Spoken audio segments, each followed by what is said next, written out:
out.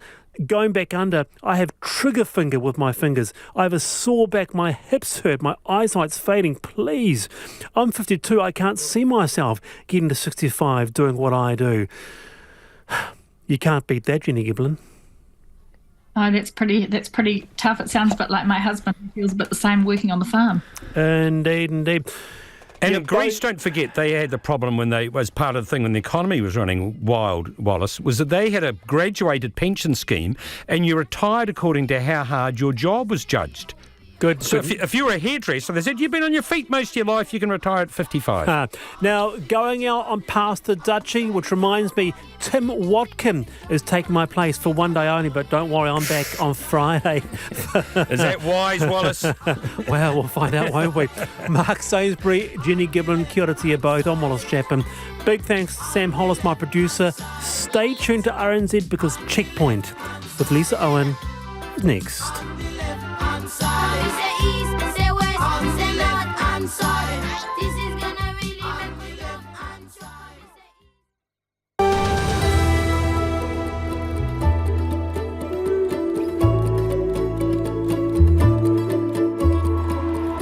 Te whakarongo mai koe ki te reo irirangi o Aotearoa. This is Checkpoint on RNZ National. I'm Lisa Owen.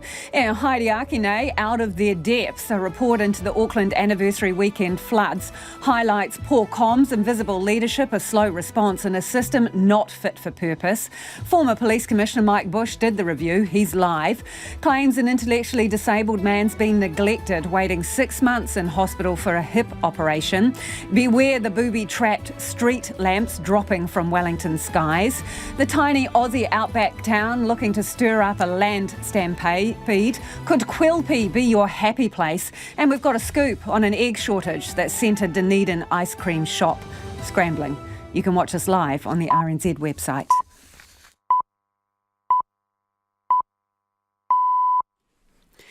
RNZ News at 5 o'clock. Ahi Madia, good afternoon. I'm Evie Ashton.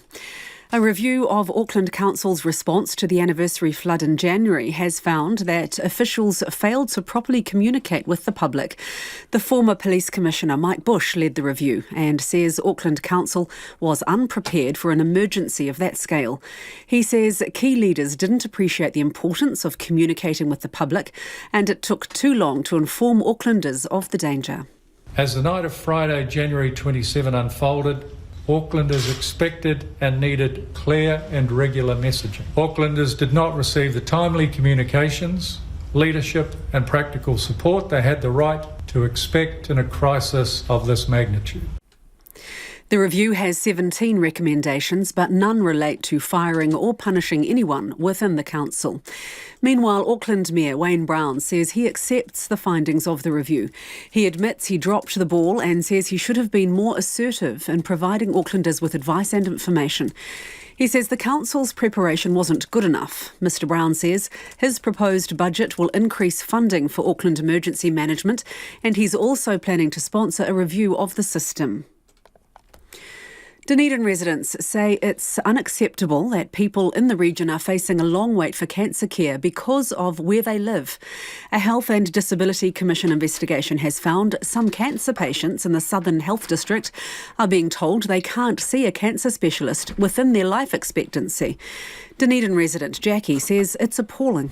That to me is just horrific because, you know, these people are already grieving if they've only just found out they've got a small amount of time to live, and then to find out that their appointment is not going to be within their lifetime span. That just is ludicrous. It doesn't make any sense at all. The Commission recommends a single point of contact for patients on the waiting list so they're kept informed. Federated Farmers acknowledges the state of freshwater isn't good enough, but says members are working to improve things. A new government report shows that between 1995 and 2015, farmers cut back fertiliser use and kept stock out of waterways, which reduced phosphorus and sediment leaching into fresh water. However, because the number of farms grew, it's estimated the total amount of nitrogen reaching rivers increased. Federated Farmers freshwater spokesperson Colin Hurst says farmers recognise the seriousness of the situation. We've been making quite a few changes over the years. There's the riparian plantings going on. We've got farm plans that we're dealing with both centrally and locally and with some of their suppliers. And we're working through all these things. Colin Hurst says it would be easier for farmers to improve environmental outcomes if regulations and policies were more uniform. Wellington City Council is making changes after failing to notice the magnitude of a problem with street lamps. A report has found 17,000 energy-efficient LED lamps installed in 2018 are liable to fail. 17 have fallen in the past 4 years and 161 have been reported as drooping. The council's Chief Infrastructure Officer, Siobhan Proctor, says it appears the problem was treated as one-off instances. What it's pointed to is the gap in the way we treat and escalate operational risks. So we have now addressed that process issue so we can avoid instances like this in the future. Siobhan Proctor admits council staff have known all 17,000 lamps were faulty for 2 months, but wanted to have a remediation plan and funding in place before telling councillors and the public. And a Wellington man has escaped serious injury after being hit by a truck and dragged 10 metres down a street. Troy Hammond was driving his Vespa scooter to work yesterday when he was struck by the waste vehicle and was pinned underneath it. He says he doesn't remember much, but says a woman held his hand as she phoned for an ambulance. I was really scared. I felt like my legs were broken and crushed, and my natural state was just to try and get out, and I kept screaming, get the truck off me. And she just calmed me down and held my hand and just spoke really lovely to me. And I can't remember what she said, but I just remember feeling calm and relaxed and patient and waiting for the ambulance. Mr. Hammond was able to track down the woman and has sent her flowers. In sport, the football Ferns face a crucial couple of months as they try to regroup ahead of the World Cup. New Zealand kick off the tournament when they play Norway in Auckland on July the 20th. However, plenty of improvement is needed and quickly after the team suffered a humbling 3-0 loss to Nigeria this morning. It's the side's 10th consecutive match without a win. Coach Jitka Klimkova is now banking on an upcoming 2 months training camp to turn their fortunes around. We will be together, we will be training together, we will be connecting with each other on the field, off the field more. That's what we can really make a difference, because we will see them almost every day, and that can be a critical piece for our preparation. Any hope Stephen Adams had of making the NBA playoffs for the Memphis Grizzlies has been all but extinguished by coach Taylor Jenkins. The 29-year-old New Zealander has been sidelined with a knee injury since January, and while he's taken a limited part in recent training, Jenkins can't see him being part of the postseason. Pretty confirmed he's most likely out for the playoffs. We don't have definitive words on what the next steps are. I mean, it's been an ongoing process the last couple of weeks. We want to make sure Steven's in a good place. The decisions that are made, that he's confident in it, that our medical team's confident. There's a lot of people involved that we want to make sure we're getting this right. Meanwhile, a pair of signed trainers worn by Michael Jordan in the 1998 NBA Finals has sold for $3.5 million at auction, becoming the priciest shoes ever sold. That's the news. Neglected cancer patients are vindicated. I cried because the people in the report aren't just numbers. They were people that I've met. They were patients and their families. Opening the country's doors to health professionals. We do have a significant need. The international market is getting harder. Other countries are improving their offer. So it's important that we make the offer as simple and as attractive as possible. And a Wellington welcome to 2 snow leopards. They will love our weather. Like even this week when it's been all blowing a gale, I was thinking perfect snow leopard weather. Keeping you company, Morning Report, weekdays from 6 on RNZ National. And we're funded through New Zealand On Air. You're with Lisa Owen next on Checkpoint. Right now, the short forecast from Met Service to midnight Thursday. From Northland to Taranaki, including Coromandel Peninsula, Bay of Plenty and the Central High Country. Scattered showers, some heavy with possible thunderstorms today. Areas of fog tomorrow morning, then a further risk of thunderstorms from tomorrow afternoon in the north. Gisborne, Hawke's Bay and Wairarapa, partly cloudy with isolated showers, becoming widespread tomorrow with possible thunderstorms about the ranges from the afternoon. Whanganui to Wellington, also Marlborough and Nelson. Fine spells, a few showers, turning to rain south of Kapiti later today, then easing tomorrow. Bulla and Westland, rain, heavy at times with possible thunderstorms, easing this evening and clearing from Westland. Showers in Bulla tomorrow, spreading to Westland in the afternoon. Canterbury, Otago and Southland, periods of rain or drizzle.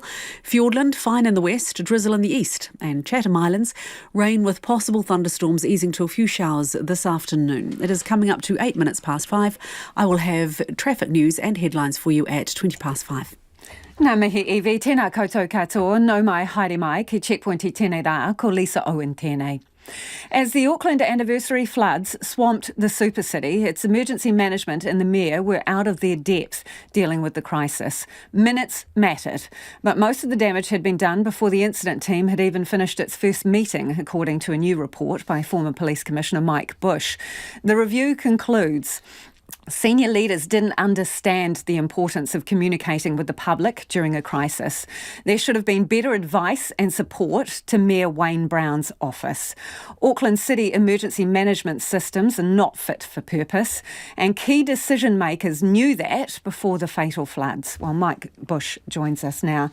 Kia ora, Mike. In terms of the response, could you please give it a rating, 1 to 10, 10 being a perfect response? Tēnā koe, Lisa. No, I won't give it I haven't given it any thought about that, but I will say it wasn't good enough, and the report really bears that out. To put it in context, though, we've got to accept the fact that this was an unpredicted, fast-moving event. However, in saying that, Aucklanders expect their officials to be adept, skilled, experienced at managing such incidents, and that's the focus of the report. So your timeline has the incident team stood up at 4:30 in the afternoon that Friday. First meeting concluded at 6:15, and you note that the worst of it had already happened. So what is a realistic expectation in terms of response time? So the thing that I'm really focused on through my experience is something I call situational awareness. So when you're running a fast-moving crisis like this, you have to reach in and ensure you've got timely and accurate information about what's going on out there.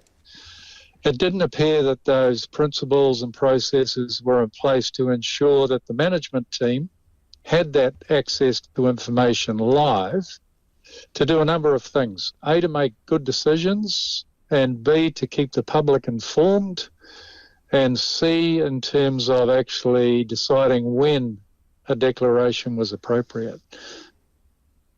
There's a lot of commentary around communication, and your report does focus somewhat on that. State of emergency signed off by Mayor Brown at about 9:25, according to your timeline, PM, but was not immediately communicated. Now, the Mayor has always said that it wouldn't have changed anything, that communication. The services were already out there doing their thing.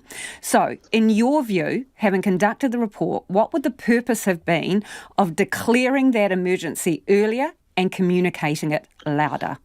Yeah, so the point the Mayor makes is in relation to the emergency services. So when you consider what St John's Ambulance, Ferns and police were doing, they were fully committed. They didn't need a declaration to enable them to do anything more at that point. Later on, they asked for more powers that you get under a declaration. The point we're making is that had they been aware of what was happening on the ground, it did constitute an emergency, and what a state of emergency declaration would have achieved would have been to communicate the severity of the event to the public and every other stakeholder. And the other thing a declaration does is enable you to have a significant and coordinated approach. Based on your timeline then, when should it have been called? Yeah, I've been asked that question before, Lisa, and it's hard to call. The advice given by NEMA officials who did their very best to guide the emergency management team in Auckland was consider declaring before nightfall.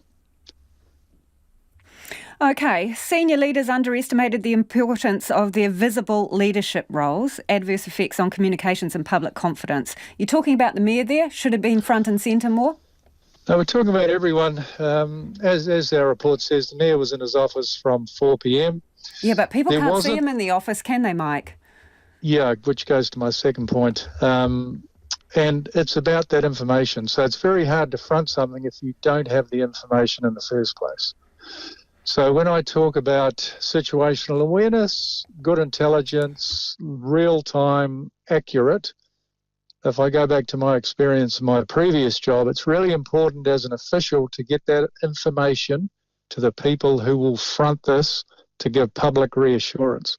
Without that, your hands are a little bit tied. So when we talk about leadership, it is across the board. But the important factor, I can't overstate this, is getting the information to those people who will provide that empathy, reassurance, advice and information to the public. You note that he gave an interview on the evening, the Mayor I'm talking about, approximately 8 p.m. on RNZ, a 4-minute interview. Public didn't hear from him again until after 11 o'clock. You made a note about that interview in terms of what messages he sent. What was wrong with the content of that interview versus what he should have been talking about? That actually bears out the point I'm trying to make. Didn't have sufficient information. The way I would approach this is that you need to do 4 things when you're talking to the public. You need to give them information. They need to know what's going on, and if you don't know what's going on, you tell them why you don't know. They need advice. So what do you want us to do? You also must give assurance that we're doing our very, very best and this is what's occurring, and you must do that with some empathy because, as we know, people died, lives were devastated. This was a very significant event. So those 4 things are important. But in order to do that, you've got to have the facts. Appreciate your time, Mike. That's Mike Bush, who's the former police commissioner who conducted that review into the emergency response to Auckland anniversary weekend floods. It is 14 minutes after 5. Kia amo tonu mai. Do stay with us. You're listening to Checkpoint on RNZ National. Wellington City Council has admitted 17,000 street lamps across the city have faulty adapters prone to snapping, and it's known about it since February. A report to Council shows 17 of the 11-kilo lamps have crashed to the ground in the last 4 years, something the Mayor says is a clear and unacceptable safety risk. Our reporter Ruth Hill and cameraman Angus Drever have the story. This particular curve of Evans Bay Parade is known as the windiest corner in Wellington. But local resident Chris Calvi-Freeman could not quite believe his eyes when he saw a street lamp actually wavering in the breeze. On a windy day, I saw one of the lamps swinging, and I think I rang the council up and they dealt with that. And then a month later, I saw one actually on the ground. And I thought, hell, I went and had a look at it and I thought, gee, that's heavy. That's going to kill someone if something like that falls down. The council report released today has revealed all 17,000 energy-efficient LED street lamps installed across the city in 2018 have the faulty adapters. 17 have crashed to the ground in the last 4 years, and there are another 161 lights that have been reported as drooping. City Council Chief Infrastructure Officer Siobhan Proctor says she only found out about the problem in February from media reports and insists all the executive leadership was in the dark until then. We did have some initial testing done after the first failures back in 2019. So the manufacturer did some testing. We were provided some assurance from the consulting engineer at the time, working for the manufacturer, that they didn't pose a significant safety risk to the public. And that may have played part in the way that has been treated at operational level. Siobhan Proctor admits council staff have known since February that all 17,000 lamps were affected, but wanted to have a remediation and funding plan in place before sharing this information with elected councillors and the public. She says in retrospect that was a mistake. Council Transport and Infrastructure Manager Brad Singh says the faulty aluminium alloy adapter fitting was an in-house design to reduce glare for neighbouring residents. Independent testing showed they were unsuitable for Wellington's windy conditions. Is there a risk? Yes, there is. However, the risk of a street lamp falling is quite low if you consider that only 1.1% of it has actually fallen. But regardless of that, we take health and safety very seriously. The council has already replaced 600 of the problem adapters and aims to complete the work within 12 months, focusing on the 3,000 in high wind areas first. South Coast resident Mike Potton lives in one of those areas. In June 2021, he grabbed video on his phone of a lamp swinging madly by a wire outside his house during a massive storm. In those storms, you're more concerned about what's happening to your own house. Everything starts shuddering and people's roofs are blown off. It's quite intense, but and having said that, all the power poles stay up. Our houses were built in the 30s, they've stayed up. So I guess seeing this streetlight come down, I was like, that should be built to withstand these conditions. Mike Potton says the lamp crashed to the ground, narrowly missing a parked car, and it was collected by a council contractor a couple of days later. Chris Kelvey-Freeman, a former city councillor himself, is horrified that the problem took so long to come to light. What you're dealing with here is a major systemic failure. Somebody knew about this. Obviously, the people that had to replace them knew about it. Now, whether they elevated that to senior management and said, look, we've got a problem, remains to be seen. Wellington City Council estimates it's going to cost about $6 million to fix all the lamps. It's asked Waka Kotahi, which subsidised the initial installation by 85%, to help pay. Waka Kotahi has told RNZ it will assess the formal funding application when it is received. And if you were listening to that on radio, you can see the video version of the story on our webpage. A damning report has found some cancer patients are being denied access to timely specialist care because of where they live.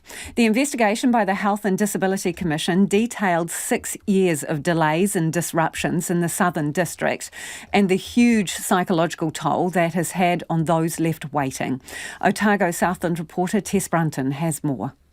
There was given a diagnosis in the ward of 6 to 8 weeks, and we were told he would be seen urgently. And then a week later, we received a letter to say, sorry, the Southern District Health Board is operating outside the Ministry of Health timeframes, and we hope to see him within 8 to 12 weeks. That's cancer care advocate Melissa Vining, whose complaint to the Health and Disability Commission sparked this investigation. Her husband Blair died from bowel cancer while under Southern care. Medical insurance cut down their waiting time, but she says a postcode lottery or money shouldn't dictate when people get care, something that was backed up in the report. I cried because the people in the report aren't just numbers. They were people that I've met. They were patients and their families that literally did not receive the care that they should have. The report found Te Whatu Ora Southern, formerly the Southern District Health Board, failed to provide services in a way that minimised potential harm and improved their quality of life. The Commission says management knew about the issues back in 2016, but did not recognise or respond appropriately to the clinical risk to patients. On the streets of Dunedin, Jackie says it's unacceptable.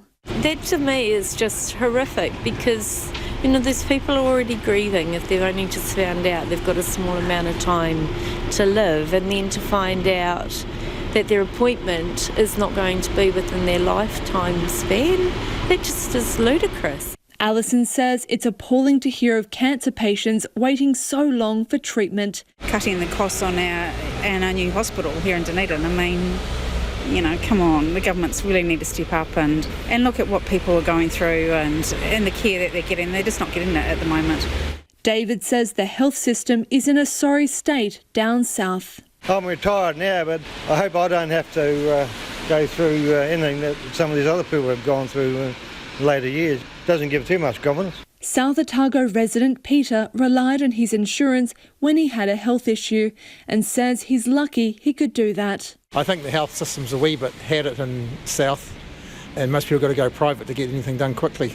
Cancer Society Otago and Southland Chief Executive Rachel Hart says it's extremely distressing for people to be left waiting. What we didn't know, but we suspected, was that the actual cancer outcomes were being affected. So the delays were affecting the cancer patient's quality of life and in some cases the length of life. This has been going on for years, and Rachel Hart says workforce issues are at the heart of the problem. We see patient wait lists rise and then a band-aid solution, getting a locum in to bring down the wait lists. But as soon as a doctor wants to go on holiday or something, how dare they, the wait lists rise again. So this absolutely is a system-wide issue about resourcing. Te Whatu Ora Southern has apologised to patients who have faced long waits for cancer care in the region. It says immediate steps have been taken to address the problems identified in the report, and they will prioritise better support for patients on waiting lists.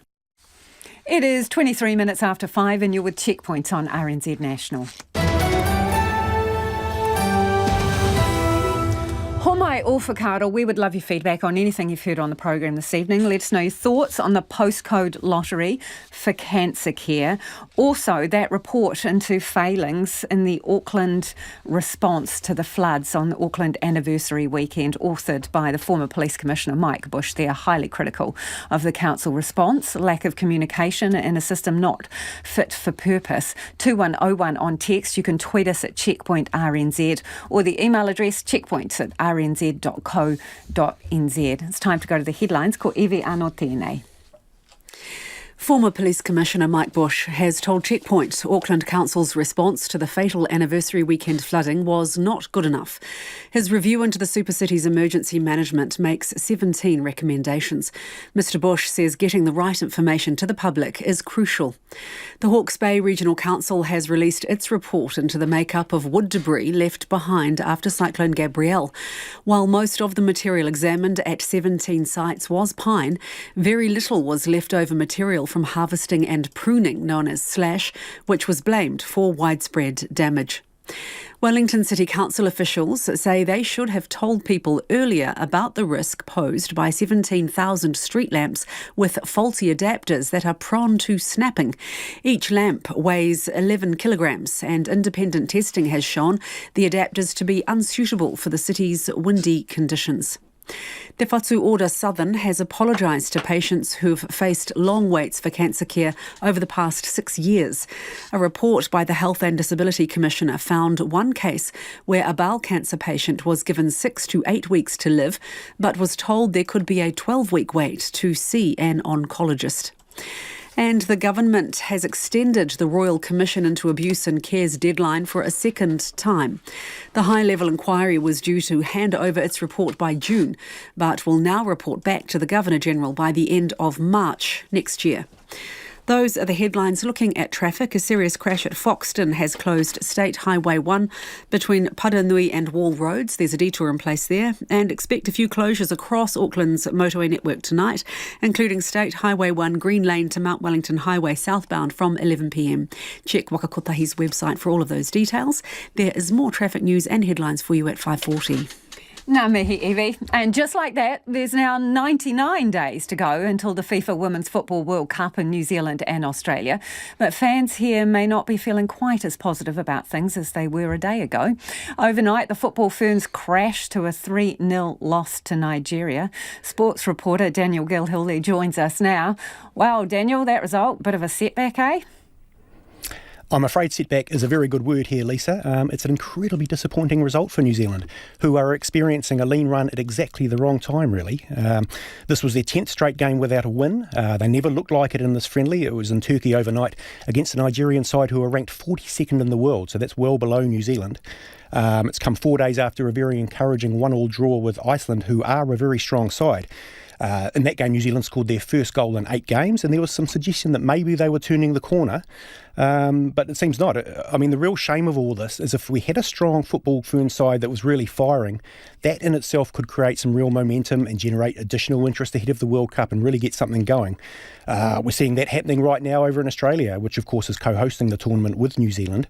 The Matildas, that's what the Australian team are known as, they stunned the European champions England 2-0 overnight. And I mean, that result alone will ensure some real interest across the Tasman, both leading up to and during the tournament. So I'm not sure, will we get those same excitement levels over here? For New Zealand coach Jitka Klimkova, this was the last game before she names her World Cup squad next month. She hasn't really tried out too many different players or combinations this year. So selection-wise, she may have painted herself into a little bit of a corner. Added to that, 2 of her best and most experienced players have suffered potentially serious injuries over in Turkey. We don't know yet how serious those injuries are. They're to midfielders Betsy Hassett and Olivia Chance. So it's fair to say there'll be some fingers crossed as they await those medical diagnoses. You're a bit of a bearer of bad news this evening, aren't you? So let's move on to NBA star Stephen Adams. Yes, I'm afraid Stephen Adams has got his timing wrong here as well, Lisa. He's been effectively ruled out of the NBA postseason today by his Memphis Grizzlies coach, Taylor Jenkins. Adams suffered a knee injury, it was a knee sprain back in January, and it was suggested then that he'd be out for maybe 5 or 6 weeks. Unfortunately, it's dragged on. The ligament damage hasn't healed quickly at all, and that's even after getting a stem cell injection about a month ago to try to speed up the process. Nothing has worked. So this is gutting news for Adams and for basketball fans here in New Zealand. A lot of people follow his career very closely, and some of them may have been hoping for something very special. A Kiwi playing in the NBA is rare enough, but having a New Zealander win the league would be something else again. And the Grizzlies are actually a shot at doing that. They're a very strong team. They boast the 5th best overall record of any team across the NBA. And Adams was a big part of that. He was enjoying one of his best seasons and had basically cemented his status as one of the world's premier centres. He's still 29, so he's got time to have another crack at it. We just now have to hope he hasn't missed his prime chance at what could be, by rights, rated one of the great New Zealand individual achievements in a professional team sport. Thank you, I think, Daniel. Maybe tomorrow something a little bit more positive. That is sports reporter Daniel Gilhill joining us from our Wellington studio live. It is 28 after 5. Kia mau tunu mai. Do stick with us. You're listening to Checkpoint on RNZ National. It is time for the business news. Ko taku hoa I Naianei, ko Nona Peltier. Nona is in the studio to talk all things business.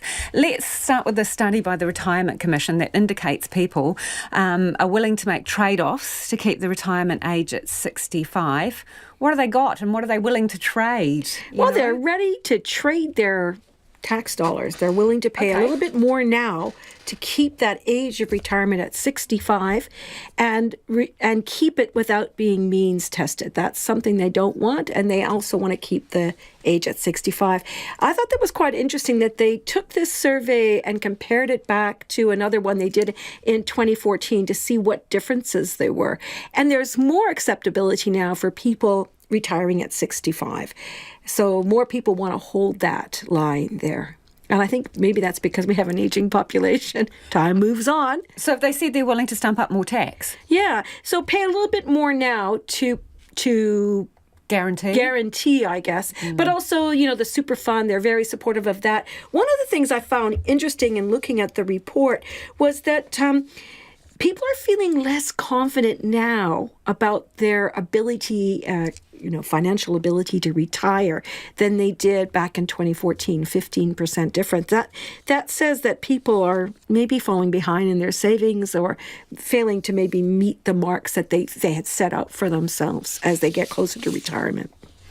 And an increasing number of investors are sitting out the downturn in the housing market. What are they waiting for? Are they holding on to their properties or they're bailing out? They're waiting for the election because the National Party has offered or promised to bring back interest deductibility against rental income, something that has disappeared basically. Well, is disappearing for investors. So being phased out over a period of time, yes, isn't that's it, right. under the That's Labour right. government? And it's happening as, and so investors are thinking maybe we'll wait and also look for the bottom of the market. We haven't really got there yet. QV came out, this is the quotable value folks, they came out with their they do a 3-month running total, which is like quarterly updates on where values are going. And they're falling. And the momentum behind that seems to be building. So we've had a number of reports. One was by CoreLogic. It was last month, or actually was in February, where they were saying that mortgage investors this is people who had to borrow money to buy a property.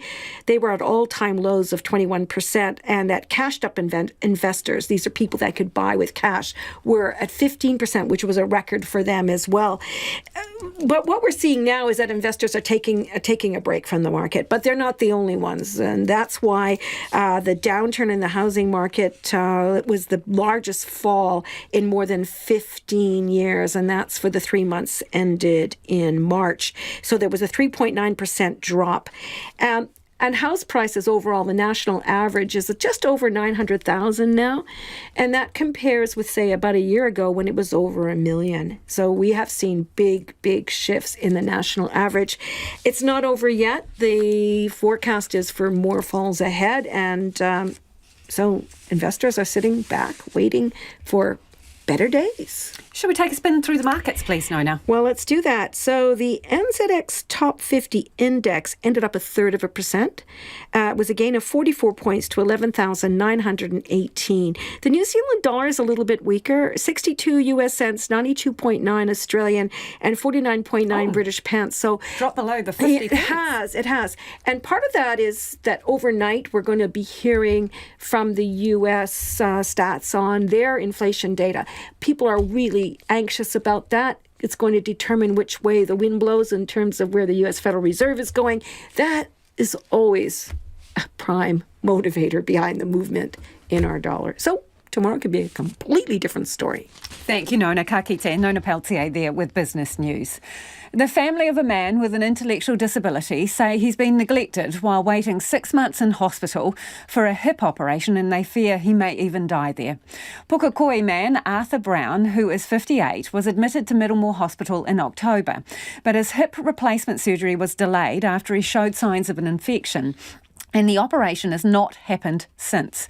But Mr. Brown has remained in hospital this whole time, and his family says he's now bedridden and his health is getting worse and worse, while various agencies dispute who is responsible for funding Arthur's ongoing care and recovery support. Arthur Brown's sister, Fiona Brown, says her brother's suffering. Physically, not good at all. Not good at all. All the tendons in his legs have shrunk, because he's never had his pain managed, and he's just pulled his feet right up to his bottom because that's where he's always felt comfortable. So now he can't even stretch his legs out.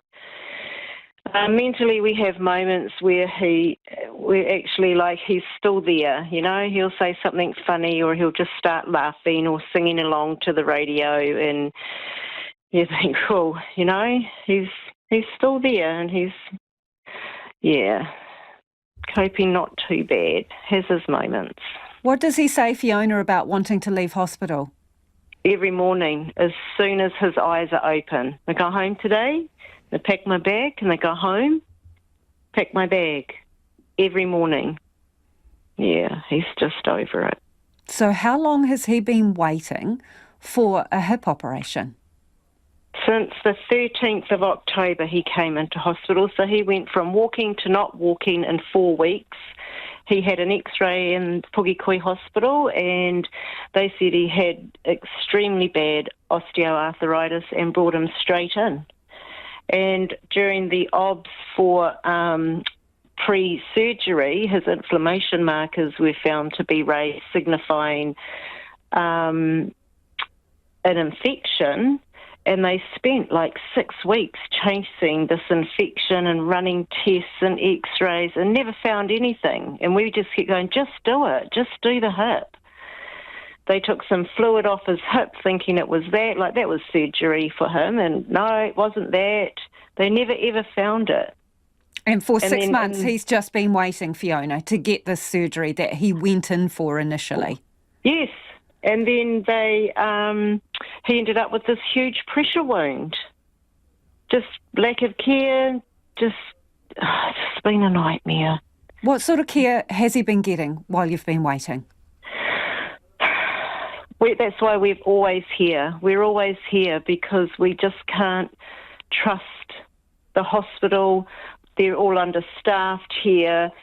I don't blame the staff because I understand their stretch, but I mean, when they're bringing him laxatives every day and we're telling them for days on end he doesn't need them, his bowels have moved. Imagine if we weren't here and they're giving this man who's on nasal gastro laxatives.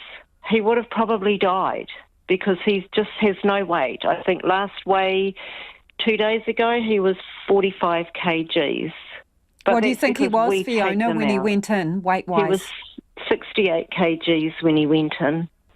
So why hasn't his operation happened in this 6-month period, or why hasn't he been discharged and brought back at an appropriate time for the operation? So when the pressure wound got terrible, they thought they would discharge him. This was end of November. They were going to discharge him as an outpatient to give that time to heal, because it is on the same side as the hip that needs replacing. And Taikura and NAS just fought about who should fund that. And we had a bed for him at the Palms in Puki, which was in Puki, which was close to his friends from Idea Services, because in this time he was homeless. He lost his bed at Idea Services, where he's been for 20-odd years. So these are the support services where he would normally live, because he'd been in hospital for an extended period of time, Fiona, am I right? He lost his residential position. Absolutely. And the agencies that you have just named, these are agencies that would be responsible for him, caring for him with his intellectual disability. Are you telling me that they're arguing, there's a bureaucratic argument going on about who should pay for his care, therefore he hasn't had it? Absolutely. Absolutely, that's it. I understand from Taikura's point of view that this is no longer an intellectual disability thing. They said if he didn't have the neurogastric and he could be discharged back to Idea Services, they would happily pick up the bill. This is a medical issue now. He can't go back there with his medical issues caused from the hospital, so he needs to go to a private hospital. And November last year, all we got was a decline. No one from NASC ever came to see him. We never saw a report. We never saw what criteria he wasn't meeting for their decline. We just get told by the doctors that they had declined. It's Fiona, just a nightmare. It's a nightmare. Your biggest fear here is what? That he's not even going to come out of here. And that's Fiona Brown. Her brother Arthur has been in hospital at Middlemore for 6 months, waiting on surgery. And Te Whatu Ora, Health New Zealand has responded to our request for information. It says despite receiving a privacy waiver, it says it wouldn't discuss a patient's health information publicly, as that would be a breach of the confidential relationship. However, it says in this particular case, it acknowledges the family's concerns and appreciates this is a very challenging situation for Mr Brown and his family to manage. It says its teams are working incredibly hard to provide Mr Brown with the highest quality of care possible and are in regular contact with Mr Brown and his family. Te Whatu Ora says it will continue to provide Mr Brown and his family with the best care and support possible and work hard with the family to resolve Mr Brown's complex case. It is 20 minutes to 6 and you're with Checkpoint on RNZ National. Homai o whakaaro, we would love your feedback on anything you've heard on the program this evening. The response to the Auckland anniversary weekend floods, a highly critical report out today. Also the postcode lottery on cancer care. And what we just heard there, the case of a man who's been in Middlemore Hospital for 6 months waiting for surgery. 2101 on text. You can tweet us at Checkpoint RNZ, or the email address is checkpoint@rnz.co.nz. It's time for us to get to the headlines. Anea Evi, mena pitipita kōrero. The leader of the review into Auckland Council's flood response says it wasn't equipped to handle the event. Former Police Commissioner Mike Bush says minutes mattered on the evening of January 27th. Auckland Mayor Wayne Brown says he accepts the findings and should have been more assertive in providing advice and information. The Green Party is urging Auckland Council to get moving with the flood response review's recommendations. Auckland Central Green MP Chloe Swarbrick says the council must hear what is needed directly from the front line and avoid layers of bureaucracy. Wellington City Council officials say they've replaced 600 out of 17,000 faulty street lamps and aim to complete the work within 12 months. A report to Council shows 17 of the 11-kilogram lamps have crashed to the ground in the last 4 years. The work to replace them is likely to cost $6 million. A government report has found 68% of groundwater monitoring sites failed to meet drinking water standards for E. coli at least once over 4 years. The Ministry for Environment's joint report with Stats NZ also says the quality of most monitored lakes is degrading and nearly half of our rivers are likely unsuitable for swimming. And house prices are still well ahead of pre-COVID levels despite recent falls. The average price peaked at $1 million in January of last year and has since fallen to $850,000. But realestate.co.nz spokesperson Vanessa Williams says prices are still 20% higher than they were before COVID. Those are the headlines. Looking at traffic in the central North Island, a serious crash at Foxton has closed State Highway 1 between Padanui and Wall Roads, and that's likely to stay closed for a few hours yet. You can follow the detour that's in place there. And there are a few closures across Auckland's motorways from 11 p.m. tonight, including southbound on State Highway 1 between Green Lane and Mount Wellington Highway. Our next news and weather is at 6 o'clock. Kia ora rā eho. Kiwi fruit orchards in the Bay of Plenty town of Katikati have been left badly damaged after a tornado ripped through yesterday. The Edmiston family lives on one of them and was sheltering inside as the ferocious storm took out trees and poles, causing thousands of dollars of damage. Our reporter Louise Tanuth and camera operator Marika Habazi spoke to Mark Edmiston, who manages the orchard. Oh, look, the teenager was screaming and Shelley went, we need to probably hide from this, but it didn't touch the house, thankfully. I mean, it's made a mess of the lawn and the gardens and the deck and blew away again. So apart from cleaning up the orchard and a few trees. Yeah, and it's mainly that orchard. Have you been out to have a look at much of the damage? Yeah, trying to figure out how much money to put aside for it. Yeah, it's weather, can't change it. Life goes on. What's been the main destruction to the orchard? Oh, shelter cloth. So, I mean, we have winds that come off the kaimais here, and it's all about keeping the kiwi fruit, you know, in grade, not having rubbing marks and stuff on it, so the cloth's kind of important. Yeah, it's broke. It's lying on top of the canopy. Thankfully we've picked, so I don't have to worry about that. Mm-hmm. But, yeah, it needs to be fixed before the next season starts or we have another problem. How much shelter cloth do you reckon you have to replace? It's about 100 metres. 100 metres of cloth, yeah. Talking a few tens of thousands of dollars. Yeah. And this particular orchard, how many crops or how much land do you have? So there's, I don't know, not quite 2 canopy hectares of kiwi fruit, and you know, it's only a small orchard by standards of things, but it's a good little orchard, so yeah, we'll clean it up, do it again. Yeah. So is that sort of what's been happening already? The clean-up's already started? Well, no, they haven't even started cleaning up because my boss has got to come down tomorrow and have a look for himself, and then, yeah, they've got other jobs they're still doing, and then the crew will carry on cleaning that up. Yeah. Yeah. Plenty of orchards actually in this area. They look like they've had some pretty bad damage as well. Yeah, apparently the next door neighbour's lost a bit of fruit and stuff as well, so I haven't actually caught up with him yet because he's off working somewhere else, but yeah, that's disappointing. You spend 12 months trying to grow it, and then a little bit of wind comes through and it's all sitting on the ground. It's a bit frustrating. And partner and kids all good, but it would have been pretty scary at the time for the kids? Oh yeah, well, laughing about it afterwards going, oh crap, but yeah, they're probably just more disappointed about having to clean up during the school holidays instead of going and doing something fun. And that was our reporter Louise Tanuth talking to Mark Edmiston, whose orchard was damaged during that tornado. The video version of that story will be on our webpage.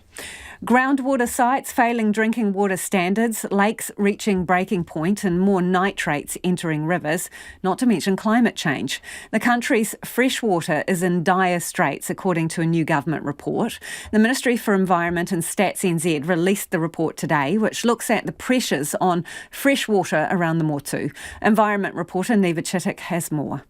This is the third report on freshwater in 6 years, and Otago University's Marnie Prickett says not much has changed. These reports are essentially documenting the decline rather than driving us along the path of restoration and protection of what we love. A key finding is an increase in farms means there's likely more nitrates leaching into rivers.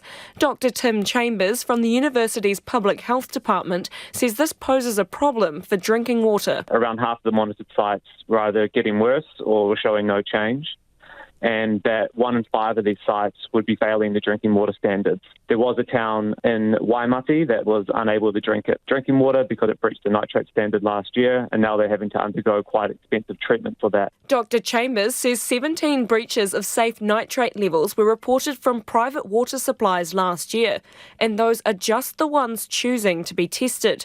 The true number is likely higher. 68% of groundwater monitoring sites also failed to meet drinking water standards for E. coli at least once over a 4-year period. Mike Smith of Ngāpuhi and Ngāti Kahu is co-chair of the Climate Directorate for the National Iwi Chairs Forum. He says consequences of inaction are already being felt by people and the environment. The subsequent threats to public health in terms of blue baby syndrome, rectal cancers, what we saw in the Hawke's Bay with Campylobacter coming off the farms and how 5,000 people just fell down. The report found there were 4,200 wastewater overflows reported over 12 months between 2020 and 2021.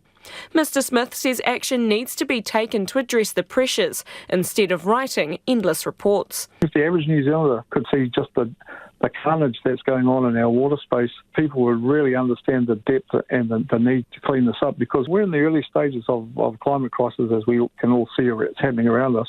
Haisara and Kaipui in the last couple of years come within days of not having an adequate water supply. Marnie Prickett says the government also needs to stop chronically underfunding water infrastructure and monitoring. It's kind of random. Often councils are reporting on themselves and reporting on their own activity.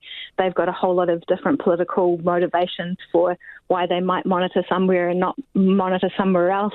We need a reporting system that is independent, that is high quality. All three say Three Waters reforms would help halt the decline before it's too late. It is 12 minutes to 6. Kia mau tonu mai. Stay with us. You're listening to Checkpoint on RNZ National. US President Joe Biden has landed in Belfast for a 4-day trip to mark the 25th anniversary of the historic Good Friday Agreement. The landmark deal helped end the 30-year conflict in Northern Ireland, known as the Troubles. President Biden says he looks forward to reiterating America's commitment to preserving the peace. The BBC's Emma Vardy reports.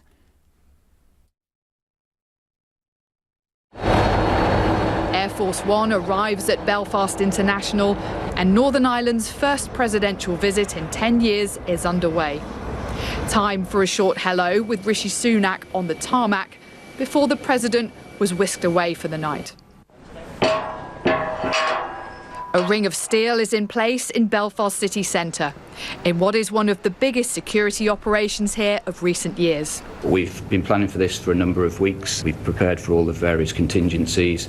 Our style and tone that we'll be delivering around this policing operation will remain a community-focused style policing. Presidential visits of the past have held great significance for Northern Ireland's peace process. You must say to those who still would use violence for political objectives, you are the past. In 1995, not long after a ceasefire had been declared by the Republican armed paramilitaries, the IRA, Bill Clinton crossed Belfast's peace line to visit the divided Republican and Loyalist communities.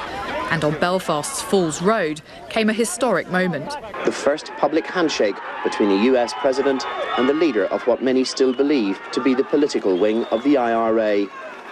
Bill Clinton's visit helped pave the way for Sinn Féin to join peace talks. There was some political pressure, wasn't there, for him not to come here. What did that handshake achieve for you? Well, it was a very clear symbolic indication to this community, which had suffered grievously, that the President of the USA was recognising them, and other communities as well, of course. But this stretch of the road, like, you only walk the length of yourself. Somebody died here. You know, whether at the hands of British soldiers, of the RUC or the IRA or the Loyalists. And it was to have a moment of unquestionable symbolism. There's long been a strong connection with Ireland for millions of Americans with Irish ancestry. And there is President Kennedy. When John F. Kennedy visited Ireland, he described it as the best 4 days of his life. And Joe Biden has often spoken of his family's Irish roots. But in Washington earlier, said his focus in Belfast would be the peace process and the UK's recent new agreement on Brexit. What's your top priority on this trip, sir? Make sure the Irish Accords and the Windsor Agreement stay in place. Keep the peace. That's the main thing. Well, fancy a change of pace and cheaper housing? A tiny Aussie outback desert town is offering grants of more than $20,000 to anyone who builds a house there and moves in. We're talking about Quilpie. It's about 1,000 kilometres west of Brisbane, Queensland. Population just 800, but with big dreams of cracking the town and getting 1,000 residents. The grants are to buy sections and settle in. Terms and conditions are very few. And joining us now is Justin Hancock, CEO of the Quilpie Shire Council. Hi, Justin. Hi, thanks for having me. Hey, what is your USP, your unique selling point? What are you pitching us? Well, Quilpie is a very unique place. We're known as being simply unique, and it's a beautiful, family-friendly little community that's looking to grow. And, you know, we've come up with a bit of an initiative to try and help attract people to move to our region. Okay, let's put you through your paces. Do you have a cinema? No, we do not. No. What about a community pool? We do, and that's free. Is there somewhere I can get a flat white? Definitely. There's a few locations for flat whites, yep.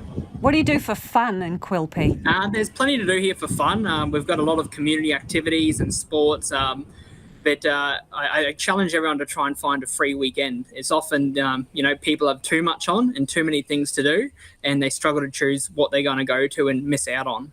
Justin, do you know absolutely everybody in town? I do, pretty much, and they all know me. So what does it cost to buy a section in Quilpie? If you're going to give us more than 20 grand, how far does that go in Quilpie? Yeah, so we've got blocks of land for sale, 1,000 square metres, and that includes water, sewage, garbage, and by Christmas we'll have NBN to the premises as well. What's that? NBN internet, fibre optic internet to the premises here in Australia. So we'll have all that ready to go and connected. And then all it's a matter of for somebody to decide if they want to build on site or ship a home in to live in it for 6 months. And then, they could be eligible up to $20,000 for that grant. So the section will cost what? What's the asking price for the section? $25,000 for the land, yeah. $25,000 for 1,000 square metres? Square metres, yeah. Wow. Are you being, flattened in the stampede?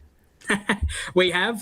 So we initially released this last year, and we had over 600 inquiries, which is almost as many people as we have in the whole Shire, which is bigger than the state of Tasmania. So we were overrun with inquiries. But are they tyre kickers, Justin, or have they turned up on your doorstep with with cash in hand looking for a place to build their house? Yeah, we've definitely seen, we've got about 20 blocks left remaining for sale. We're being very optimistic. We set out with the, very modest objective of selling 5 and having 5 people move to the community. We've sold 8 blocks of land in 12 months. So we're pretty happy with, initially we're being quite realistic with our goals. Are those Aussies? Justin, sorry to interrupt, but are those Aussies or have you got people from, over the ditch or further away? No, we've had interest from all around the world, but those have all been located within Queensland or New South Wales and South Australia. Wow. And what can I do for a buck in Quilpie? Yep. What jobs are available, please? I think there's plenty of jobs, and I think, what COVID's taught us is working from home is an option as well. And with having high-speed internet, there's an opportunity to set your own business up and work from home. 12 months ago, there was 2 ladies that joined together to form a new coffee shop that they run out the back of a horse float. They call that Unstable Coffee. So there's unique business opportunities there that if you're willing to have a go, you can have a crack and, start your own business and, really make it your own. Justin, we've got to go, but very quickly, I understand you only moved there recently. So are you going to be a lifer in Quilpie or what's the deal? I don't have any plans moving anywhere soon, so I'm really enjoying it here. It's a great community, and we hope we can wish a few more people here as well. Thank you for your time, Justin. That's Justin Hancock, CEO of Quilpie Shire Council there, offering grants if you want to move to that town. Aim is to get the population 1,000. Evie's eyebrows went up. She could be interested. Put my caravan on a section. Yeah, exactly. Wellington Zoo is now home to a pair of snow leopard sisters. Asha and Manju have come from Melbourne Zoo and are the only snow leopards in New Zealand. Our visual journalist, Samuel Rillstone, went to see them just hours after they were let into their enclosure. The first moments in a new home are always a bit strange. Even more so when you have a bunch of strangers outside your window. But snow leopard sisters Asha and Manju wasted no time sussing out their new digs. We've got lots of little cliffs and ledges for the snow leopards to be hanging out on, and we're really expecting them to be sitting up on the ledges and taking in the nice view and the nice vista across into the trees on the opposite side. The $6 million habitat is around 750 square metres and took 18 months to build. Safety Assets and Sustainability Director Chris Jerram says there was a focus on the natural topography of the zoo to mimic the leopard's wild habitat. Hot areas, cool areas, wet, dry, some kind of rough, rocky areas, nice soft sand, grass. So it's really about providing variety. So it's all about animal choice and giving them the opportunity to choose where they want to be and make sure that they're comfortable in that space. While there is plenty of local rock inside the habitat, Chris and his team got creative to make more precise formations. Hand-carved ledges are actually wooden retaining walls covered in shotcrete and plaster to give the illusion of a craggy rock face. As for the distinct lack of snow here in the capital, Chris says environmental engineers compared Wellington's climate to 13 others where the leopards can be found. And we know from that research that the Wellington climate's about 1 degree difference. So actually we're probably in a pretty good position to hold snow leopards, and from the zoo's perspective they're going to be a really awesome animal to be able to show during the winter months because they'll be probably a little bit more active and a little bit more out there. So if it's a kind of a slightly cooler rainy day, might be a great time to come and see the snow leopards. Each cat weighs around 30 kilograms with a fluffy tail longer than their body. But despite their cuddly appearance, animal care manager Nick Dunn says they still need to be respected as wild animals. They're really dangerous animals, obviously, working with big cats, so there's real strict protocols around working with any of our big cats here at the zoo, and these guys are no exception. Although they're smaller, they're still no less dangerous. So what does a snow leopard do for fun? We actually started calling them the slow leopards after the first few days of them being here because they were spending a lot of time sleeping. But we've got some amazing habitat features in here for them, you know, sort of rock faces, huge feed poles that they can run and jump up and climb, all different substrates. We'll give them blood trails, we'll really stimulate all of their senses. So it might be, you know, a Hessian sack actually turns out to be the girls' favourite thing at the moment, whether it's got something in it or not. They just love a Hessian sack. Snow leopards are classed as vulnerable in the wild, with fewer than 7,000 remaining as a result of habitat loss, climate change and human conflict. Nick Dunn hopes seeing the big cats here in person will help educate and inspire visitors to help the environment. Beautiful creatures, and if you're wanting to see the video, it'll be on our webpage. Some remarkable pictures there of those snow leopards, new residents at the Wellington Zoo. Some of you have been getting in touch about the flood report and the findings. This person says there should never have been a super city. Local responses would have been onto the disaster sooner and better. I only hope Christchurch doesn't plug to become one of these unwieldy big things. Bridget says, well done, Mike Bush, completing a report in record time. He was given that task just a few weeks ago. If it was given to a government department, we will all be fossils by the time it was done. And Margaret says, I knew it was an emergency. RNZ made it obvious. Thanks, Margaret. Was someone on council listening? Not sure, Margaret.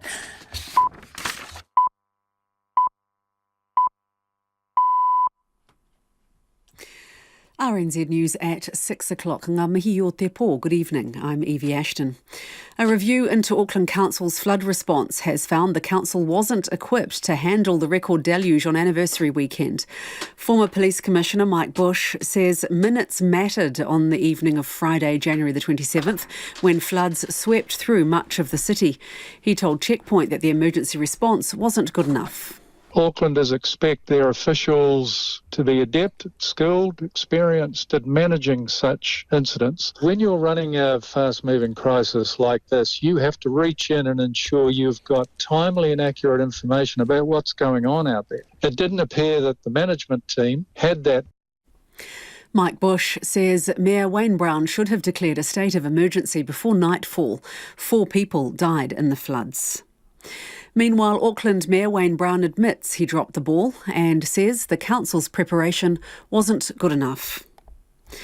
An Otago University research fellow says New Zealand's freshwater sources have been degrading for some time. A government report has found 68% of groundwater sites being monitored have failed to meet drinking water standards for E. coli at least once over 4 years. Marnie Prickett says all freshwater is connected and Three Waters infrastructure has been chronically underfunded for too long. What it comes down to really fundamentally is how good is the water that's coming through your taps, how safe the streams and the environment and the beaches around you to swim in and have fun in, and how safe are our urban environments as well in terms of flooding. Marnie Prickett says Three Waters reforms are needed to halt the decline of water quality. Wellington City Council officials admit they should have told the public earlier about the risk posed by thousands of faulty street lamps. It's been revealed that 17 of the LED lamps installed in 2018 have fallen in the past 4 years, and 161 are reported as drooping. Council Transport and Infrastructure Manager Brad Singh says independent testing has shown that the adapters are unsuitable for Wellington's windy conditions. Is there risk? Yes, there is. However, the risk of a street lamp falling is quite low if you consider that only 1.1% of it has actually fallen. But regardless of that, we take health and safety very seriously. Brad Singh says the council has already replaced 600 of the faulty adapters. The government has again extended the Royal Commission into Abuse and Care's deadline. The high-level inquiry was due to hand over its report by June, but the government has been asked for more time to complete the investigation. Here's our political reporter, Katie Scotcher. The Royal Commission will now report back to the Governor-General by the end of March next year. The Minister responsible for the inquiry, Barbara Edmonds, says the work to establish a new redress system will not be affected by the extension. The public apology to abuse survivors will be delayed until after the final report is delivered. It's the inquiry's second extension. In 2021, it was given an extra 5 months after asking ministers for a 3-year extension. House prices are still well ahead of pre-COVID levels despite recent falls. Market valuation company Quotable Value says the average asking price is just over 13% lower than it was a year ago. The average peaked at $1 million in January of last year and has since fallen to $850,000. But realestate.co.nz spokesperson Vanessa Williams says that prices are still 20% higher than they were before COVID. Ms Williams says the market has slowed down considerably due to recent weather events, the official cash rate and the looming election. A survey by Hawke's Bay Council has found pine made up the majority of wood debris left behind after Cyclone Gabrielle, but very little of it is slash.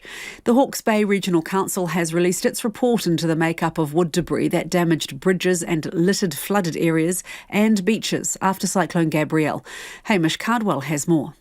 The survey of 15 sites has found a mixture of pine, willow, poplar, native timber and other debris that could not be identified. The mix of material differs in each catchment, with the majority of pine coming from the erosion of hillsides and stream banks. The report says there is little evidence of slash, leftover material from harvesting and pruning, at any site except one. The report says there is no longer any question that wood debris is a significant environmental and social issue for the Hawke's Bay and the East Coast. A survey of staff at Te Pukenga finds 1 in 3 staff don't believe they have a future with the new mega polytech. Its chief executive recently told RNZ that between 200 and 1,000 jobs could be lost through planned restructuring. Tertiary Education Union National Secretary Sandra Gray says management needs to make it clear that it won't make savage cuts. She says Northland, Gisborne, Taranaki and Te Maru polytechnics are really concerned they'll face significant losses, which would break their promise to serve regional communities. And Brazil's President Luiz Inácio Lula da Silva is beginning a tour of China to strengthen his country's political and business ties with the world's second largest economy. His trip comes just weeks after visiting President Joe Biden in the US. Our correspondent Richard Kimber reports. Brazilian President Lula's China tour is being touted as a deal-making bonanza. He's being accompanied by a delegation of 240 business representatives, and there are reports the trip may yield 20 bilateral agreements. China has been Brazil's largest trading partner for more than a decade. Last year, bilateral trade topped $150 billion, almost double the trade that Brazil enjoyed with the US. For China, the visit also creates a platform for promoting the strength of its alliance with Brazil, Russia, India and South Africa, known by the acronym BRICS. That's the news.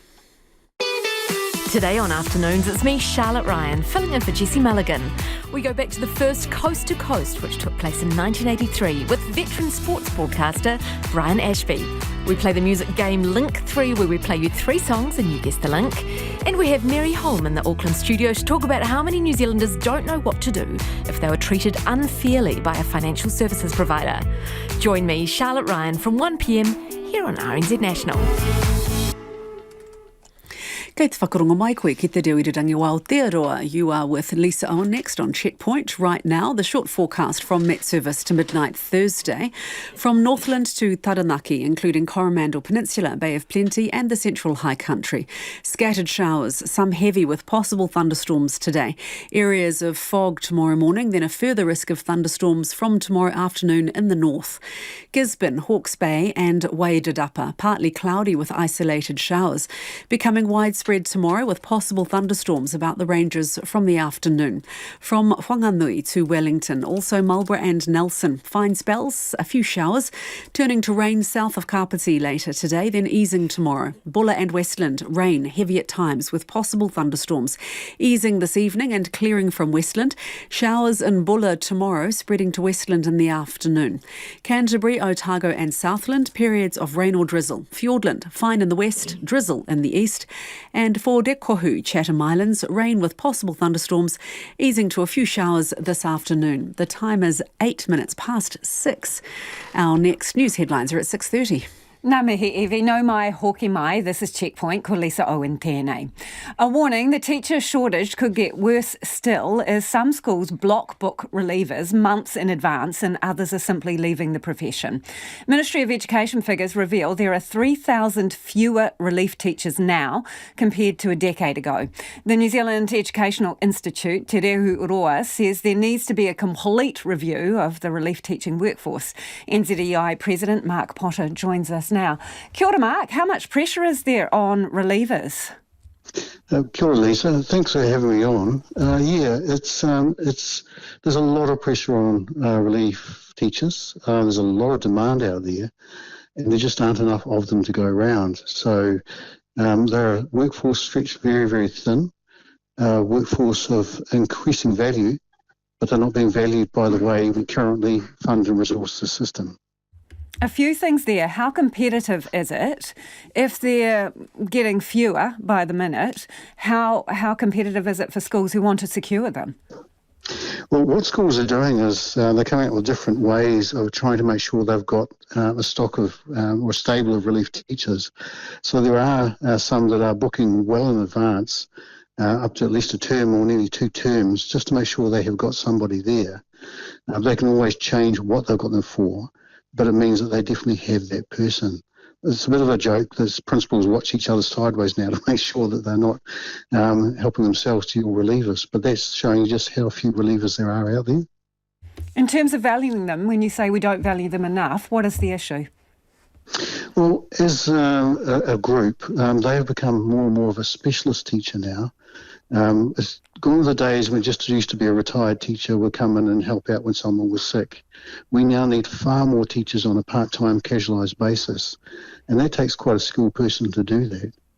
The system isn't really geared to help them to ensure that they carry on developing as a professional teacher, and so some will actually decide to opt out of the profession rather than staying in it.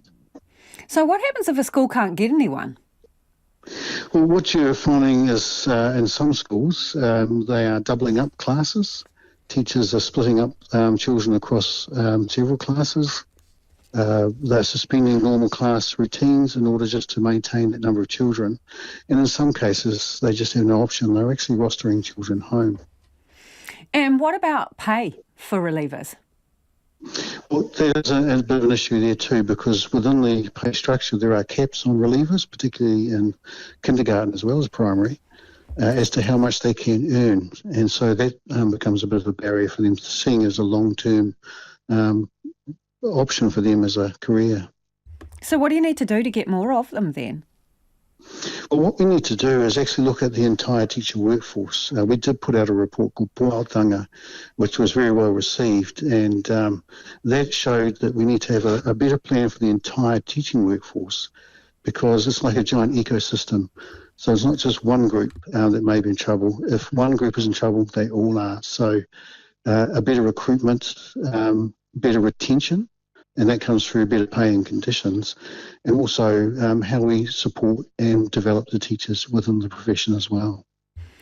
Mark, things are going to get even tighter this month, aren't they? Because, of course, there is the rolling industrial action, and as part of that, teachers are not going to relieve for other sick staff members or step in if there are teacher vacancies and cover classes, yeah? Well, you're talking about what's happening in the secondary schools right now, so I won't speak on behalf of PPTA. I know that they are working through their industrial actions. There is a potential for primary schools to be having industrial action coming up, depending on what happens with the latest negotiations.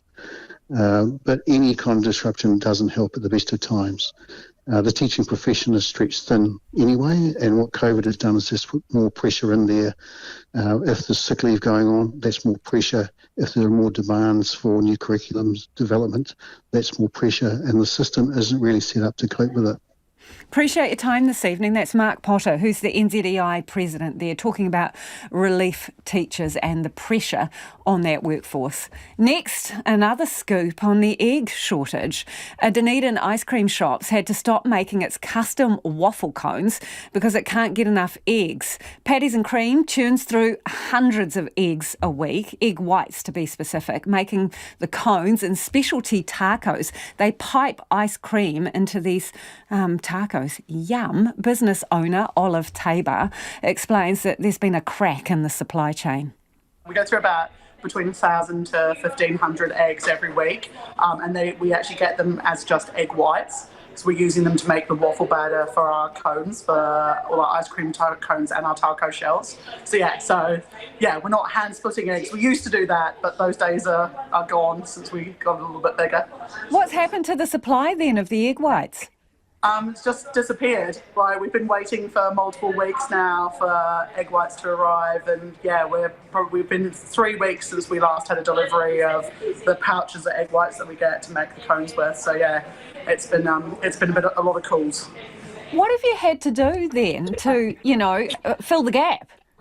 So we had a little bit of backstock to start with of our cones, because we're always making cones every week. So that got us through the first half of 1 week. And then we realised we weren't going to get our supply at all. The calls were going into our supplier, like we deal with Bidfood to get the eggs from Seal Gold, and they couldn't find out anything. And we've been dicing around in this kind of space for a while over the whole of the summer. But every week we've managed to just pull through and either clear out some supermarkets' egg whites, or even drive out of town to go get them. But we decided that we were going to have to try and buy cones because, people need a waffle cone. So we've had to abandon our handmade waffle cone making.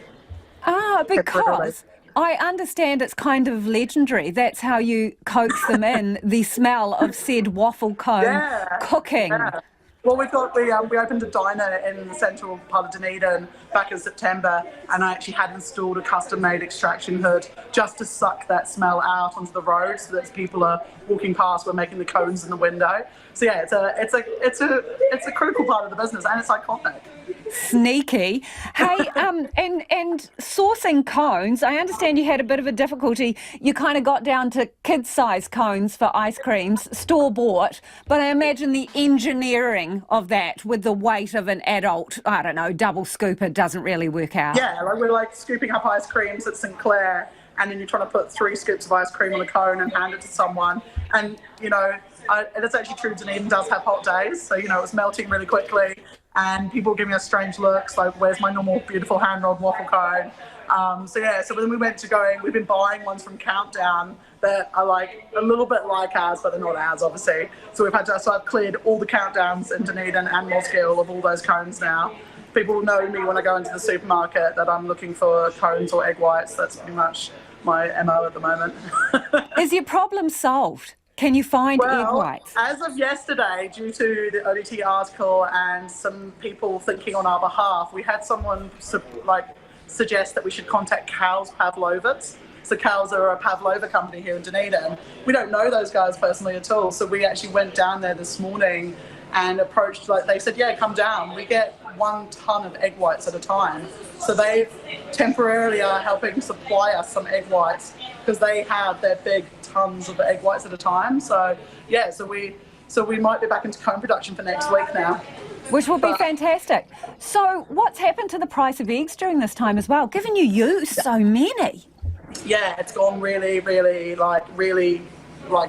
it's gotten just trickier to source, and actual whole eggs have become really problematic too. As most hospitality businesses are experiencing, every week you spend a lot of time just on the phone trying to find, make sure you can actually get all your supplies in. So we do a lot of baking. We're making cheesecakes, we're making apple pies, a lot of pastry as well. We're just fortunate we don't actually use eggs to make the ice cream. We don't put egg in the ice cream base milk. Otherwise we would be almost out of egg, we wouldn't be able to produce ice cream either. So it's really tricky. So in short, Olive, and do excuse me, it's been a bit of a scramble. Yeah, it's not an excellent situation. Hey, before you go, because you're standing there in the parlour, if I can call it that, the ice cream parlour. Yeah. Favourite flavour, please? What would you recommend? Mint chocolate, every time. Really? Yeah. Well, I hope you get the waffle/taco situation sorted soon. The tacos are especially critical. People will lose their minds if they can't have ice cream tacos. So what is an ice cream taco, Olive? So we make the shell and then we fold it like a taco shell in half, and then we pipe ice cream into it, freeze it, then dip them. So we do different flavour ice creams and different dippings on top of them. So they change every single week. So yeah, it's people love ice cream tacos. We put them on our Instagram when we sell out within 2 days. It's crazy. Olive Tabor there. Who would have thought it, an ice cream taco? But go online, look at the pictures. Oh my goodness, they look amazing.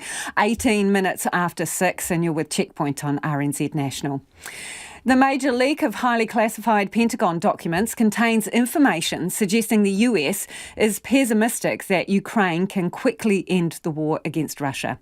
An intelligence breach is sending shockwaves through the Biden administration and allies abroad. It's unknown who is responsible for posting the trove of documents online or how they did it. CNN's Oren Lieberman has this report. A damaging leak from some of the highest levels of the Pentagon, rattling U.S. officials who fear the revelations could jeopardize sources and hurt U.S. relations abroad. Among the 53 classified documents reviewed by CNN, a detailed look at key shortages in Ukraine's air defenses and battlefield assessments with the war in a critical phase and Ukraine preparing for a counteroffensive. The documents were posted on Discord, a messaging and chat platform, in recent weeks, where they resided unknown to the Pentagon until they were picked up and disseminated further. The Department of Justice has opened a criminal investigation into the leaks, and the U.S. government is reviewing how this type of intel is shared. The Pentagon has already taken some steps to tighten the flow of such sensitive information. We're taking this very, very seriously. There is no excuse for these kinds of documents to be in the public domain. At the top of some documents, an alphabet soup of government secrecy. Top secret. SI Gamma is signals intelligence. No foreign is no foreign nationals. And FISA stands for Foreign Intelligence Surveillance Act. The documents also reveal U.S. efforts to spy on allies around the world. A CIA intel update from March 1st says Israel's spy agency, the Mossad, advocated for protests against the government. The Israeli Prime Minister's office said the report was without any foundation whatsoever. Another document has information on internal deliberations within South Korea to sell artillery ammo that could eventually go to Ukraine. The report came from Signals Intelligence, which includes intercepted communications, and drew backlash from Seoul. 미국 최고의 정보기관이 We strongly regret that the top U.S. intelligence agency had been illegally spying on allies like our country. We strongly demand a thorough investigation and urge that similar incidents do not occur. An official from one of the countries in Five Eyes, a crucial intelligence sharing arrangement between the U.S. and some of its closest allies, said they expected the U.S. to share a damage assessment, even as they conduct an assessment of their own. It's not only the kind of intelligence we collect on foes, but also the kind of intelligence that all nations collect on their friends, too. We do this, other nations do it too, but you don't like it to be put into the public space.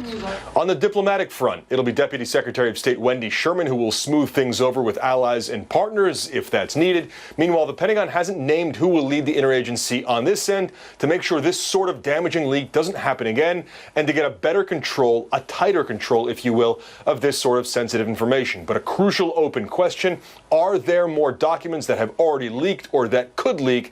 And is there more damaging information that will come out? That is a question the Pentagon is watching very closely. Staying in the US, Kentucky police have released the first moments where the police arrived at a Louisville bank where a gunman killed 5 people and injured 8 others in a mass shooting. The video shows an officer running towards the gunman. The 23-year-old gunman was killed at the scene by police. CNN's Omar Jimenez reports. Stop right there. Open the trunk. New body camera video shown for the first time tonight, detailing the moments police encountered the gunman at Old National Bank in Louisville. He's shooting straight through these windows, right? Police arrived just minutes after the first 911 call went out, almost immediately engaging in a gunfight and eventually killing the shooter. Yeah, suspect down! Get the officer! Officials say the shooting inside the bank that only lasted a minute was still able to take lives and injure others. This awful act of violence at Old National yesterday has taken another life. Late yesterday, we learned that Deanna Eckert passed. She was 57 years old. She was an employee of Old National Bank. Police revealing the AR-style rifle used was purchased less than a week before the attack. He purchased the weapon used in this tragic incident on yesterday, on April the 4th. He purchased the weapon legally from one of the local dealerships here in Louisville. Authorities continue to search for a motive. We're just trying to piece everything together. Conducting a search of the gunman's residence, not yet revealing what was recovered, but acknowledging a note left by the shooter warning of his attack. One of those warnings reported to police. 25-year-old white male, Connor Sturgeon, 6'4". He's texted a friend, called a friend, left a voicemail. He's going to kill everyone at the bank, feeling suicidal. Now, officials in Louisville prepare for an evening vigil Wednesday. We are heartbroken. We are despondent. Their message Tuesday was clear. Responding to these mass shootings is taking too heavy a toll. It's more than tired. I'm weary. There's only so many times you can walk into a room and tell someone they're not coming home tomorrow. And it just breaks your heart. When you hear someone screaming, "Mommy," or "Daddy," it just becomes too hard. Junior doctors in England have started a 4-day strike with huge disruption predicted in the NHS.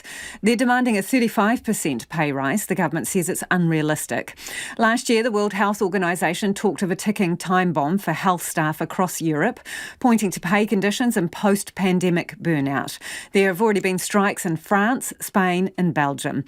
But this action in England will likely cause about 250,000 appointments to be cancelled. The BBC's Hugh Pym has more.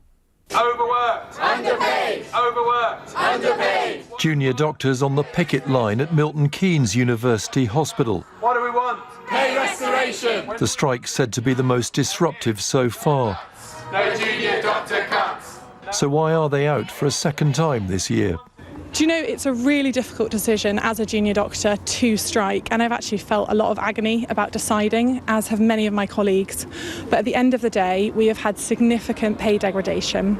Is it reasonable to ask for a 35% pay rise?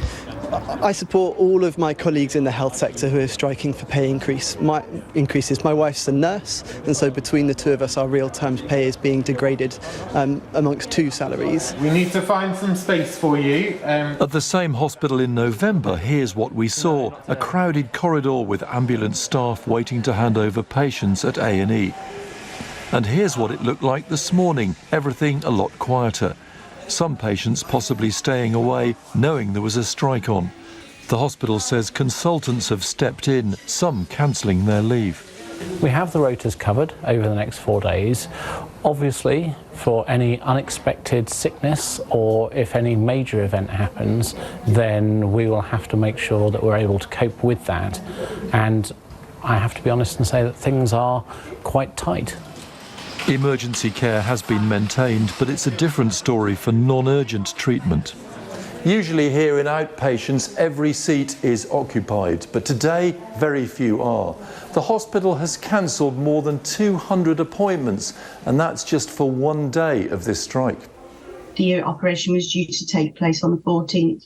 At another hospital, Jackie was due to have breast reconstruction surgery this week, 3 years after a mastectomy, but it was cancelled because of the strike. I'm just really, really upset that it's off. I don't know when it's going to be rescheduled.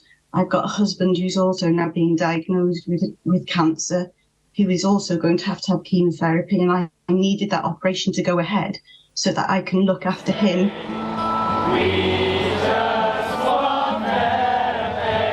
While striking doctors have been vocal in making their case, the Health Secretary is adamant that their demands are unrealistic. We are ready to have discussions with them, but clearly a demand for 35%, over £20,000 for some junior doctors is not fair or reasonable, and that is why we've not been able to make progress so far. The junior doctors argue that Mr Barclay should put forward his own pay offer. I would urge him again and ask anyone that's in contact with him to urge him to come to the table in an open and honest way so that we can ultimately bring this dispute to an end as quickly as possible. Flaps don't pay the bills! Flaps don't pay the bills! The BMA is currently balloting junior doctors in Scotland over possible industrial action. The union's calling on the Welsh Government to improve a pay offer. Meanwhile, at Westminster, as striking doctors and others staged a demonstration, the two sides seemed as entrenched and as far apart as ever. Now, New Zealand's not the only place to be plagued by potholes. Here's a story from Los Angeles of an action hero chipping in, literally, to terminate a giant pothole in his neighbourhood. Former governor and bodybuilder Arnold Schwarzenegger was so fed up with the hole in a local road that after weeks of waiting, he grabbed a shovel and filled it in himself. You're welcome. You're welcome. You have to do it yourself. I mean, this is crazy. For 3 weeks I've been waiting for this hole to be closed. The kindergarten cop star tweeted a video decked out in boots, leather jacket and shades, emptying a bag of black top repair into the cavity. I always say, let's not complain, let's do something about it, Arnie tweeted. But a warning for any vigilante road repairers over here. A phantom pothole patcher in Palmerston North last year ended up costing the council a whole lot of money to fix up professionally. So as the saying goes, don't try this at home. Before we head off, a little bit of feedback about our interview about Arthur Brown, an intellectually disabled man who's been in Middlemore Hospital for 6 months awaiting surgery.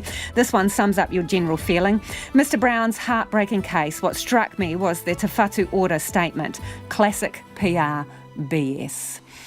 That is about all we have time for. The Late News team's going to keep you updated throughout the night. Remember, if you missed anything on Checkpoint, you can catch up on Spotify, Apple or wherever you get your podcasts from. Ko te kaupapa tuatahi a pōpō tomorrow from 5 a.m. First up, talks to victims of the Auckland anniversary weekend floods who say a report concluding they were let down by their leaders just confirms what they already knew. So do tune in for that one, 5 a.m. tomorrow morning on First Up. Have a great evening. Kia pai tōpō. RNZ News headlines at 6:30. Good evening, I'm Evie Ashton. ANZ has become the first of the big banks to raise interest rates after the Reserve Bank's 50 basis point cash rate hike last week. The bank's floating home loan rate will rise to 8.39%. Auckland Mayor Wayne Brown is promising changes after a scathing review of the city's anniversary weekend flood response. 17,000 Wellington LED street lamps are at risk of shearing off in strong gales. They're all being replaced after 17 have fallen in the last 4 years. And Myanmar's military rulers say they carried out an airstrike on a village in which more than 50 people died. They say the target was an armed opposition region. Those are the headlines. Our next news and weather is at 7 o'clock. Conversations with My Immigrant Parents is back for Series 3. You know, I get to 16 and I was thinking I had one more year with my parents that you didn't have.